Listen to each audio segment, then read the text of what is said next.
वचन। वचन शब्द का साधारण अर्थ किसी के द्वारा कही गई बात है। राजपूत अपने वचन का पालन करते हैं। इस वाक्य में वचन का प्रयोग इसी अर्थ में हुआ है, लेकिन व्याकरण के आधार पर वचन शब्द का अर्थ शब्द की संख्या बताने वाला शब्द है। शब्द के जिस रूप से उसके एक या अनेक होने का बोध हो उसे वचन कहते हैं। दूसरे शब्दों में शब्दों के संख्या बोधक विकारी रूप का नाम वचन है, जैसे पंखा का पंखे, अध्यापिका का अध्यापिकाएं, मिठाई का मिठाइयाँ। तो वचन के दो भेद होते हैं, एक वचन, बहुवचन। जब एक ही वस्तु या किसी एक के होने का बोध हो उसे एक वचन, जैसे बच्चा, स्त्री, गुड़िया, अध्यापक आदि। बहुवचन शब्द के जिस रूप से वस्तु के दो या दो से अधिक होने का बोध हो उसे बहुवचन कहेंगे। फिर है वचन का प्रभाव। वचन का प्रभाव वाक्य में आए संज्ञा, सर्वनाम, विशेषण पर भी पड़ता है। संज्ञा पर कैसे पड़ेगा प्रभाव वचन का? जैसे युवती काम कर रही है, युवतियां काम कर रही है, बहुवचन में हो जाएगा। सर्वनाम पर कैसे प्रभाव पड़ेगा?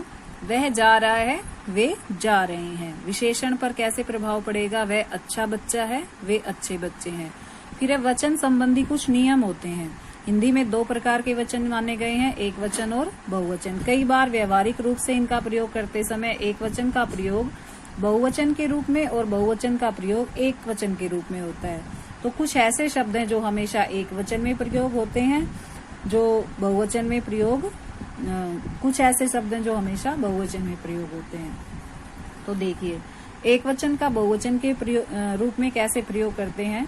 जब हम किसी को सम्मान देते हैं, आदर देते हैं, तो एक वचन के स्थान पर हम बहुवचन का प्रयोग करते हैं। जैसे अध्यापिका बच्चों को पढ़ा रही हैं। नेहरू जी भारत के प्रथम प्रधानमंत्री थे। मेरे मामा जी कल आएंगे। तो किसी को आदर सम्मान देने के लिए एक वचन का बहुवचन में के रूप में प्रयोग होता है। दूसरा है अपने आप को बड़ा बताने के लिए भी एक वचन के स्थान पर हम बहुवचन का प्रयोग करते हैं।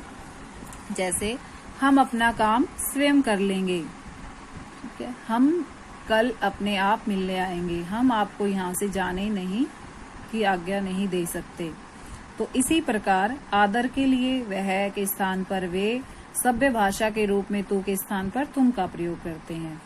कुछ ऐसे शब्द हैं जो हमेशा बहुवचन में प्रयोग करते हैं, जैसे बाल, प्राण, दर्शन, लोग, दाम, आशु, होश, हस्ताक्षर। जैसे रमा ने अपने बाल धोए, तो इसका मतलब बाल यहाँ किस में आएगा? बहुवचन में। उसके तो प्राण निकल गए, तो ये प्राण भी किस में रहेगा? बहुवचन में प्रयोग होगा। आज महात्मा जी के दर्शन हुए, दर्शन भी किस में रहेगा? बहुवचन में। दूसरा है बहुवचन का एक वचन के रूप में हम कैसे प्रयोग करते हैं? जैसे बहुवचन के कुछ शब्द हैं, जाति, दल, सेना, वर्ग, वृंद, गण। ये समय बहुवचन दिखते हैं, लेकिन इनका प्रयोग क्या होता है? हमेशा एक वचन में होता है। जैसे स्त्री जाति सदैव सम्मान के योग्य है, तो जाति शब्द हुआ है वो एक वचन में प्रयोग हुआ है। टिड्डी दल ने पूरे खेत को साफ कर दिया, तो दल भी क्या है यहाँ? एक वचन। थल सेना सेवा कार्य में जुटी है, तो ये सेना शब्द भी क्या हुआ? एक वचन में। इसका अगला नियम है व्यक्तिवाचक, भाववाचक और धातुओं का बोध कराने वाली जातिवाचक संज्ञाएं एक वचन में प्रयोग की जाती है। जैसे रामू खेल रहा है, पीतल की चमक अच्छी होती है। फिर दोनों वचनों में भी प्रयोग होता है। जातिवाचक संज्ञा का प्रयोग दोनों ही रूपों में हो जाता है। जैसे बच्चा पढ़ता है, बहुवचन में बच्चे पढ़ते हैं। घोड़ा दौड़ रहा है, घोड़े दौड़ रहे हैं।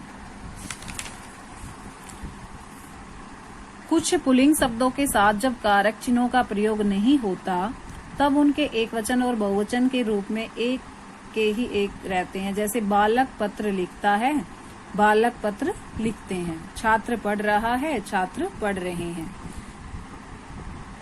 अगला नियम है कि क्षमा, जल, वारी, कल, प्रेम, क्रोध, पानी आदि में दोनों वचनों के रूप में समान रूप से प्रयोग किए जाते हैं। प्रत्येक तथा हर का एक का प्रयोग हमेशा एक वचन में होता है। जैसे प्रत्येक व्यक्ति यहाँ आएगा, तो प्रत्येक क्या है? एक वचन में प्रयोग हो रहा है। हर व्यक्ति अपना योगदान देगा, तो हर भी एक वचन में प्रयोग हो रहा है। फिर है वचन परिवर्तन के नियम। वचन के कारण सभी शब्दों जैसे संज्ञा, सर्वनाम, विशेषण और क्रिया के रूप में परिवर्तित होते हैं, किंतु यहाँ ध्यान देने की बात यह है कि सर्वनाम, विशेषण और क्रिया के रूप में मूलतः संज्ञाओं पर ही आश्रित होते हैं। यही कारण है कि वचन में संज्ञा शब्दों का रूपांतरण होता रहता है। दो तरह से परिवर्तित होते हैं, विभक्ति रहित और विभक्ति सहित। अब विभक्ति रहित वचन के उदाहरण देखिए। आकारांत का एकारांत कर देने से बहुवचन बनता है। जैसे लड़का का लड़के, आ रहा था, यहाँ पर ए कर दिया तो आकारांत का क्या हो गया, एकारांत। पंखा का पंखे। फिर है आकारांत का क्या हो जाता है, ए लग जाता है। जैसे शाखा शाखाएं, कामना कामनाएं। आकारांत स्त्रीलिंग शब्दों के ए को ए में बदल देते हैं। जैसे रात का रातें, नहर का नहरें। इकारांत जो स्त्रीलिंग है, ई की मात्रा वाले, छोटी की मात्रा वाले, वो या में जोड़कर बहुवचन बन जाता है। जाति का जातियां, लिपि का लिपियां। इकारांत बड़ी ई जिसमें लगी होती है, इकारांत स्त्रीलिंग के शब्द में भी या जुड़ता है। जैसे बेटी का बेटियां, पत्नी का पत्नियां। नदी का नदियां। स्त्रीलिंग शब्दों में या को चंद्र बिंदु में बदल देते हैं या। जैसे बुढ़िया एक वचन है, लेकिन जैसे ही चंद्र बिंदु लगेगा ये बहुवचन बुढ़िया। कुटिया कुटिया। अब है आ, उ, बड़ा उ और औ के अंत में होने पर स्त्रीलिंग शब्दों में ए लगाने से बहुवचन बन जाएगा। कला कलाएं, कविता कविताएं, गो गोएं, कथा कथाएं। संज्ञाओं के अंतिम ए आ के स्थान पर ओ करने से बहुवचन बन जाएगा। मकान मकानों, मूर्ख मूर्खों, पाठशाला पाठशालाओं, लड़का लड़कों, घर घरों। अब है विभक्ति सहित वचन। कारक चिन्हों के प्रयोग के समय बहुवचन में द्योतक प्रत्यय यानी ओ, यो, ओ को यो में प्रयोग होता है। अब इसका कुछ नियम इस प्रकार है कि ए या आ तथा उ के अंत होने वाले शब्दों में यानी अंतिम में ये वर्ण आए तो ए या आ के स्थान पर ओ हो जाता है और उ के बाद ओ लगा दिया जाता है और बड़े ऊ को छोटे ऊ में बदल दिया जाता है। फिर ओ लगाने पर बहुवचन बन जाता है। जैसे उदाहरण देखिए, गुरु से तो ये बन जाएगा गुरुओं से। बादल में बादलों में। कलम से कलमों से। पेड़ पर पेड़ों पर। ई या बड़ी ई के अंत में यो में बदल जाता है। नदी पर नदियों पर। लड़की का लड़कियों का। ऐसे बहन बहनों, लड़की लड़कियों, नारी नारियों। अब है संज्ञा शब्द के साथ गण, वृंद, जन और लोग शब्द जोड़ने पर बहुवचन बनता है। जैसे छात्र का छात्रगण, अध्यापक का अध्यापक वृंद, मजदूर का मजदूर वर्ग, विद्यार्थी का विद्यार्थी गण, स्त्री का स्त्री वर्ग। हिंदी में वचन के कारण दो स्तर पर परिवर्तन होता है, शब्द के स्तर पर और वाक्य के स्तर पर। शब्द के स्तर पर परिवर्तन कैसे होगा? वचन परिवर्तन के कारण शब्दों में होने वाले परिवर्तन पर हम ऊपर पर्याप्त उदाहरण देख चुके हैं। विभिन्न प्रकार के प्रत्ययों का प्रयोग करके हम शब्द को बहुवचन के रूप में बदलते हैं। दूसरा है वाक्य के स्तर पर।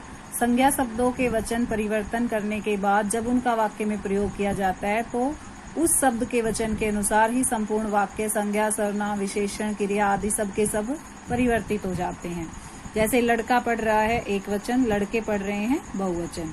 ये संज्ञा थी। उसकी गेंदें खो गई, ये क्या है? एक वचन। उनकी गेंद खो गई बहुवचन। ये उसका और उनकी, उसकी और उनकी क्या हो गया? सर्वनाम। पंखा चल रहा है, पंखे चल रहे हैं, तो ये चल रहा है, चल रहे हैं क्रिया। वह पीला पत्ता टूटकर गिर गया, वे पीले पत्ते टूटकर गिर गए, तो यहाँ पीले पत्ता क्या हो गया? विशेषण। अब है कुछ महत्वपूर्ण बिंदु, एक बार इसकी दोहराई। शब्द की जाति को लिंग कहते हैं। किसी शब्द के जिस रूप से उसकी जाति नर मादा का बोध हो उसे लिंग कहते हैं। लिंग के 3 भेद हैं, पुल्लिंग, स्त्रीलिंग, नपुंसकलिंग। हिंदी में सभी संज्ञाएं पुल्लिंग या स्त्रीलिंग के अंतर्गत रखी गई है।